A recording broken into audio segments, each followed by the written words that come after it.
ఈరోజు మన చందమామ కథల్లో కాళీ కటాక్షం ధారావాహిక 6వ భాగం.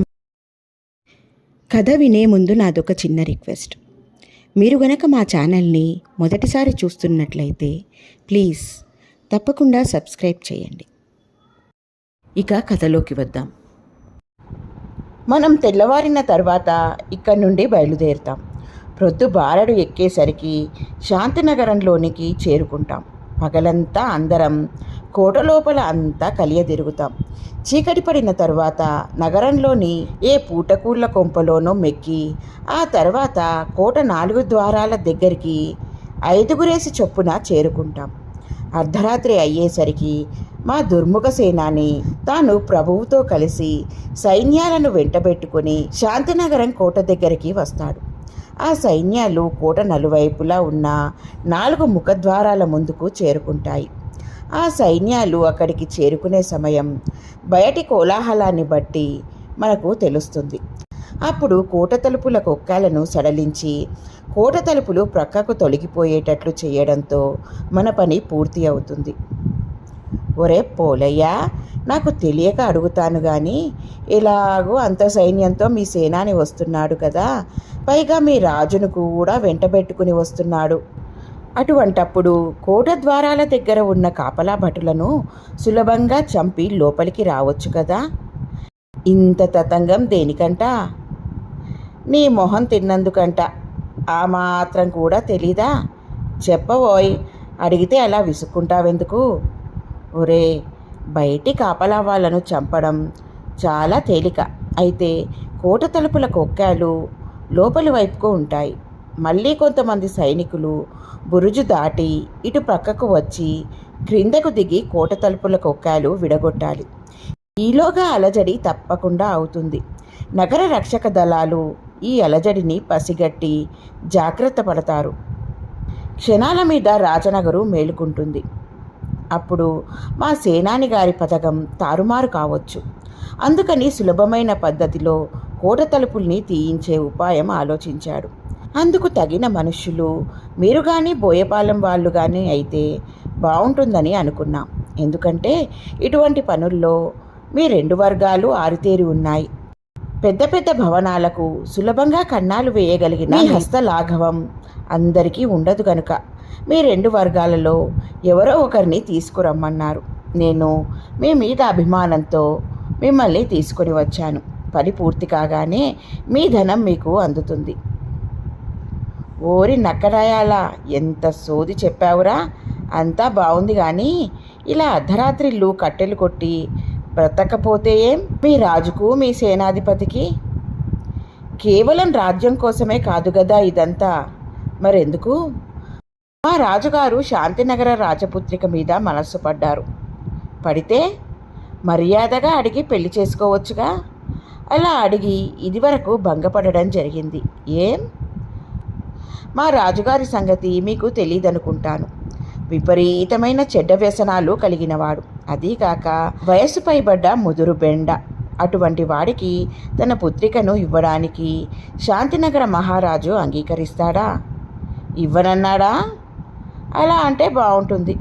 తన పుత్రికను ధారానగర రాజపుత్రుడైన వీరసేనుడికి ఇచ్చి వివాహం చేయడానికి నిర్ణయం జరిగిందని, అయితే ఆ రాజపుత్రుని తండ్రి గారు మృతి చెందినందువల్ల సంవత్సరం దాకా వివాహం జరపకూడదు కనుక వేచి ఉన్నామని వివరించారు.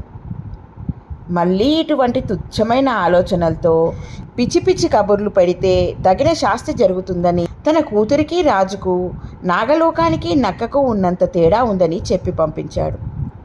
చాలా బాగా చెప్పి పంపించాడు. ఏం నీకేమొచ్చిందోయ్?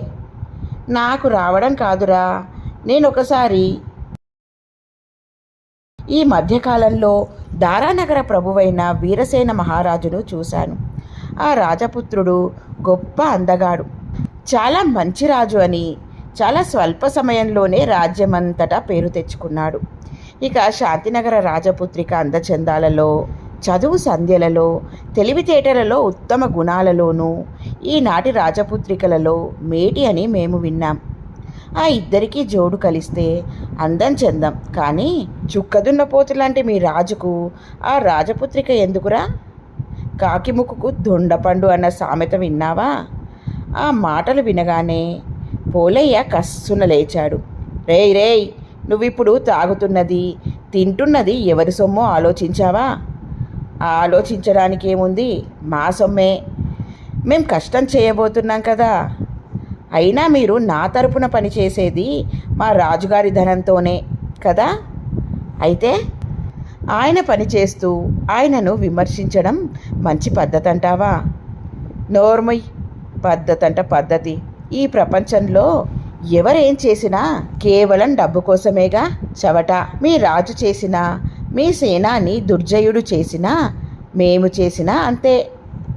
ఉన్నమాట చెప్పుకోవడానికి పనులు చేయడానికి సంబంధం లేదు. ఇలా అన్నానని శాంతినగరంలో మీ పని చెడగొడతానని అనుకోకు. ఈ ఎరుక దొరల నోటంట ఒక్కసారి ఒక్క కూత వచ్చిందంటే ఇక దానికి తిరుగులేదు.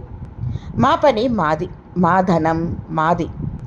ఇంతలో తెల్లవారే సమయం కావడంతో ఇక అక్కడ ఉండడం మంచిది కాదని అక్కడ విశ్రాంతి కోసం ఆగిన వ్యక్తి లేచి తన పని కొద్దీ తాను వెళ్ళాడు. అలా జరిగిందంతా చెప్పి, విన్నావా బాబాయ్, నేను ఉన్నదంతా పూసగుచ్చినట్లు చెప్పాను.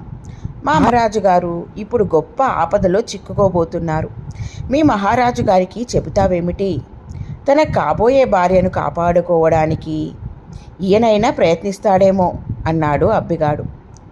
పోనీ నువ్వు వెళ్ళి ఈ సంగతంతా మీ మహారాజు గారికే చెప్పకూడదట్రా? అయ్య బాబోయ్, నేను ఇలాంటివి చెప్పడమే పిచ్చివాడినేమోనని 4 బాదుతారు కానీ నమ్ముతారా? నాకు అసలే భయం రాజుగారంటే. సరే, ఇంటికి వెళదాం పద. మా అల్లుడు గారికి చెబుదాం. అతడు రాజుగారికి చెప్పి ఏదైనా చర్య తీసుకుంటాడేమో. మొత్తానికి దుర్మార్గం ఎక్కువైపోతోందిరా. ఆ తర్వాత ఆ ఇద్దరు అక్కడ నుండి నగరానికి చేరారు. ధర్మయ్య తన చుట్టంతో ఇల్లు చేరేసరికి వీరనాయకుడు భార్యతో మాట్లాడుతూ మంచం మీద కూర్చుని ఉన్నాడు. నిర్మల అబ్బిగాడిని చూడగానే, ఏరా ఇదేనా రావడం? అమ్మా నాన్న అంతా కులాసానా అని సాదరంగా అడిగింది.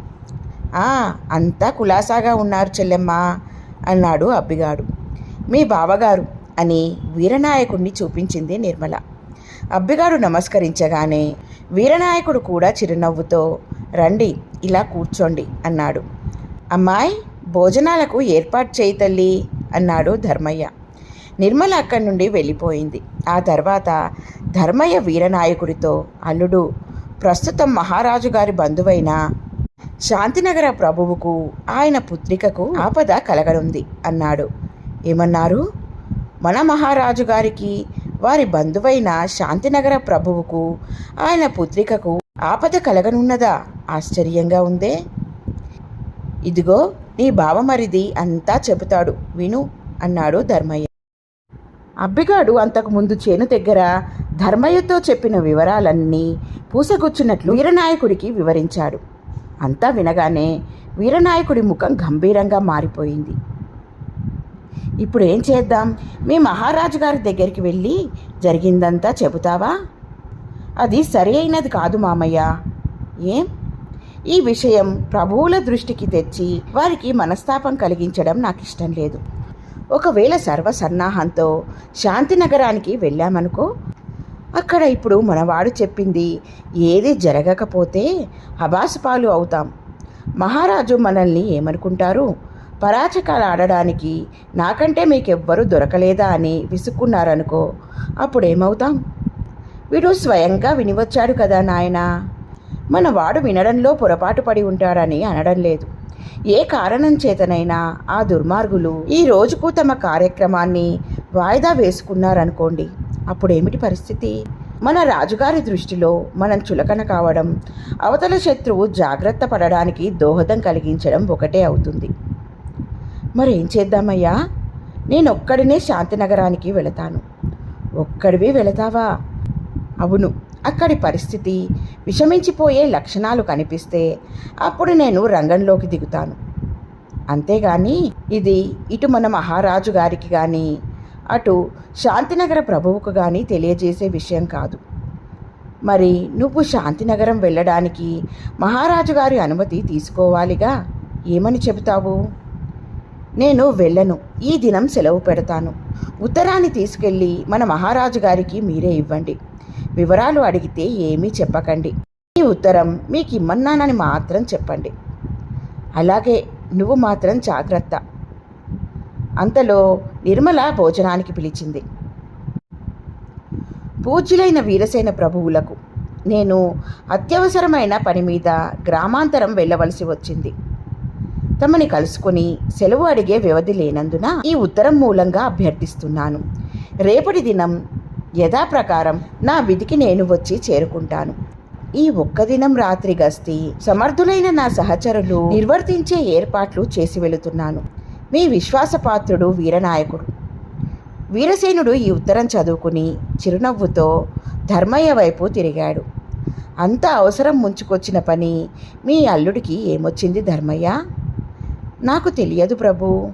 పోనీ మీ అమ్మాయికైనా చెప్పలేదటనా? మా అల్లుడి గారిది అదో విచిత్రమైన స్వభావం. తాను విశ్వసించింది చేస్తాడు తప్ప ఎవరికీ చెప్పడు. ఊరికే మాట వరుసకి అడిగాను. ఇదేమంత ముఖ్యమైన విషయం కాదులే. ఇక నువ్వు వెళ్ళు అన్నాడు వీరసేన మహారాజు. ధర్మయ్య నమస్కరించి వెనుదిరిగాడు. వీరుడు అలా ఉన్నట్లుండి గ్రామాంతరం వెళ్ళడానికి కారణం గురించి మహారాజు ఆలోచించలేదు. అతడు విశ్వాసపాత్రుడైన వ్యక్తి అని తాను నమ్మడం అందుకు కారణం.